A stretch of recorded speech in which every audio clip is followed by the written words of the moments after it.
Kali ini Noordmedin akan merangkum film yang berjudul Jeritan Malam. Jangan lupa like dan komen. Dan jangan lupa subscribe.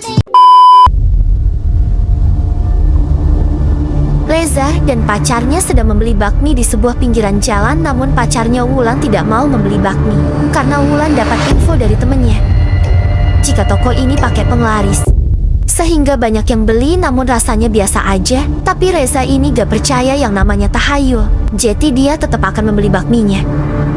Seperti yang kita tahu bahwa Reza ini orangnya rasional, tetapi hal ini bertolak belakang dengan ayahnya yang tergila-gila dengan hal-hal goib. Reza yang kini sudah lulus kuliahnya bahwa mencari kerja tidak semudah yang ia bayangkan. Reza sudah hampir setengah tahun nganggur. Sementara pacarnya Wulan sudah mendapatkan pekerjaan. Reza berpikir jika mempunyai pekerjaan yang tetap adalah hal yang bagus. Setelah sekian lama nganggur, Reza ada panggilan pekerjaan, namun pekerjaannya sangat jauh dan Reza meminta izin kepada orang tua dan pacarnya. Kali itu Reza sedang meminta izin kepada Wulan dan harus Eldren dan meminta izin untuk berangkat ke Jawa Timur. Setiap hari aku berdoa supaya kamu dapat kerja. Masa sekarang aku bilang enggak begitu doa aku terkabul? Pada akhirnya demi kebaikan bersama, Wulan pun mengizinkan Reza untuk berangkat ke Jawa Timur. Di stasiun kereta api sebelum Reza berangkat ke Jawa Timur, ayahnya memberikan jimat kujang kecil untuk bertujuan berjaga-jaga karena di sana, karena ayahnya tahu bahwa di sana sangat rawan. Seperti yang kita tahu, Reza orangnya rasional, tidak percaya hal-hal seperti itu. Tetapi ayahnya memaksa Reza untuk menerimanya. Reza pun menerima kujang yang diberikan ayahnya.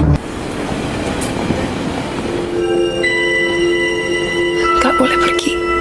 Aku akan kangen luar biasa sama kamu. Dan disinilah perjalanan Reza dengan segudang pengalaman horornya pun baru saja dimulai. Perusahaan tempat Reza bekerja menyediakan berbagai fasilitas. Salah satunya adalah sebuah mes, tempat tinggal karyawan tanpa harus membayar uang sewa per bulan. Reza tinggal bersama dua karyawan yang sudah lama kerja di perusahaan ini. Mereka adalah Indra dan Minto. Selain itu, di sana juga ada Pak Dikin, orang yang selalu bantu-bantu di mes ini. Keesokan paginya, Reza yang sedang mau berangkat kerja merasa kebingungan karena keranjang baju berpindah dengan sendirinya.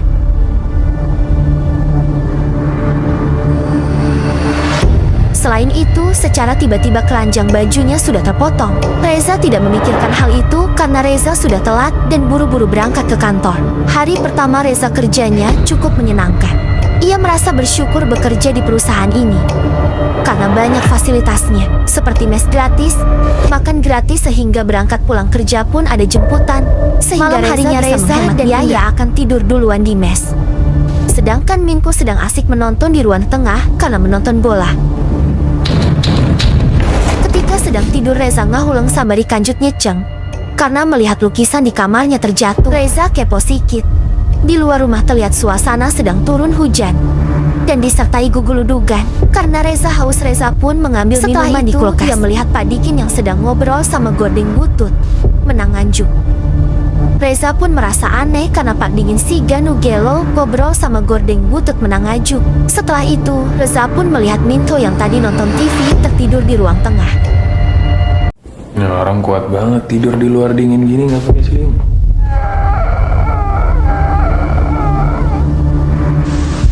Keesokan harinya Reza bertanya kepada Minto, kenapa ia tidur di kursi. Namun Minto menjawab, jika ia semalam tidur di dalam kamarnya. Selain itu, Pak Dikin juga berkata bahwa ia tidak tidur di sini, ia tidur di belakang mes. Berarti yang dilihat Reza ini siapa, guys? Indra rasa ini adalah waktu yang tepat untuk menceritakan bahwa di mes ini dia dan Minto sering diganggu oleh pemilik mes. Mereka suka menampakkan diri jadi penghuni rumah ini, Zah. Jadi salah satu dari kita. Tidak hanya beberapa itu, mereka juga mencium bau yang aneh. Tidak hanya mencium bau aneh, mereka juga sering mendengar suara jeritan malam. Oleh karena itu, Indra dan Minto membuat sesaji di rumah ini. Reza tidak percaya dengan hal ini, ia berkata jeti orang itu harus rasional. Dan ia tidak percaya dengan hal-hal ini. Dan secara tidak sengaja, sesaji itu tertendang oleh Reza. Malam harinya ketika Reza mengambil air di kulkas, tiba-tiba lampu di kamarnya mati. Dan Minko mendengar suara jeritan malam itu. Kamu dengar kan? Za, kamu dengar kan, Za? Karena jeritan itu Indra keluar juga di kamarnya, ia bertiga beda kamar. Reza yang tidak percaya hal-hal mistis langsung ngecek keluar sana.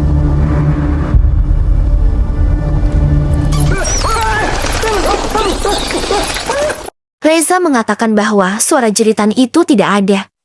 Itu hanyalah suara burung. Tak lama kemudian mendengar suara jatuh di dalam rumah. Ternyata benda itu adalah lukisan. Mereka segera membenarkannya. Sementara itu Minto ketakutan karena melihat orang yang asa di lukisan itu berada di depan dapur dan kepalanya pun buntung. Namun Indra dan Reza tidak melihatnya. Periksa aja, ayo.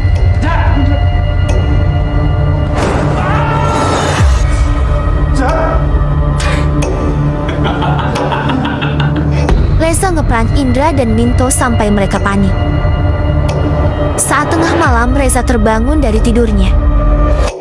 Di tengah rumah ia melihat lukisan yang terjatuh tadi. Tiba-tiba leher lukisan itu berdarah. Tentunya Reza panik melihat hal itu. Ia rasa ada yang mencekik lehernya hingga ia pingsan. Setelah sadar, Reza sudah berada di kamarnya dan di hadapannya sudah ada Indra. Ia mengatakan bahwa Reza pingsan seharian kemarin malam. Reza kesurupan mengaum seperti makan. Iya, tinggal lu kayak harimau. Lu ngaum, ngeram. Itu tenaga gede banget, lu dapat dari mana gue juga gak ngerti. Maka dari itu Minto dan Pak Dikin sedang keluar mencari orang pintar untuk Reza. Reza tidak butuh orang pintar.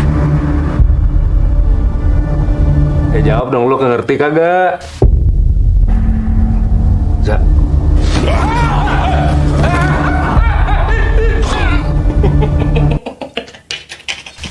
Bra, gue cuma bercanda serius, Bra.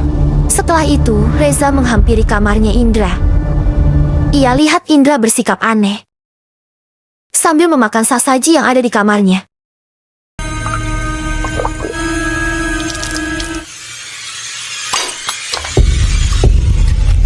Ternyata Indra kesurupan. Indra segera menyerang Reza. Kamu nantang saya. Tapi untungnya tak lama dari itu Minto datang dengan seorang ustadz dan makhluk itu pun pergi.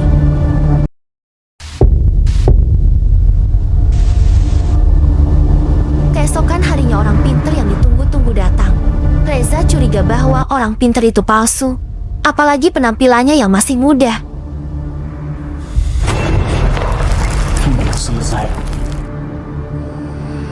Sementara orang pintar itu berkata bahwa makhluk yang ada di sini sudah memaafkan mereka semua. Reza bertanya kenapa penunggu yang ada di sini tidak diusir saja. Orang pintar itu berkata penunggu di sini sangat kuat, tidak bisa diusir begitu saja. Kamar siapa itu? Kamar saya, Pak. Kamu berguru. Ia berkata sebaiknya singkirkan saja kujang itu atau berikan kepadaku. Orang itu tahu bahwa Reza tidak percaya hal-hal mistis. Tetapi ketika Wulan pacarnya ke mes untuk menjenguk Reza, Wulan diteror oleh penunggu Daims ini yang mewujudkan sebagai Reza. Kamu beli apa buat aku, sayang?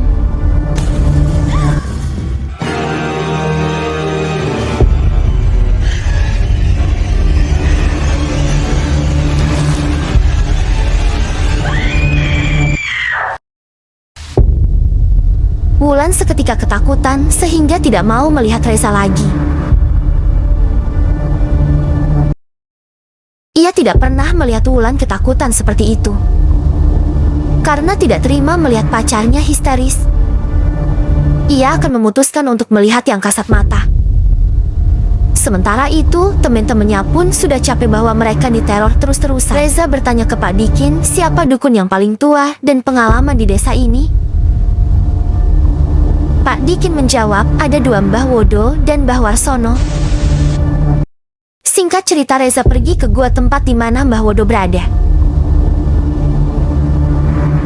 Saya ingin tahu apa yang terjadi di mes itu.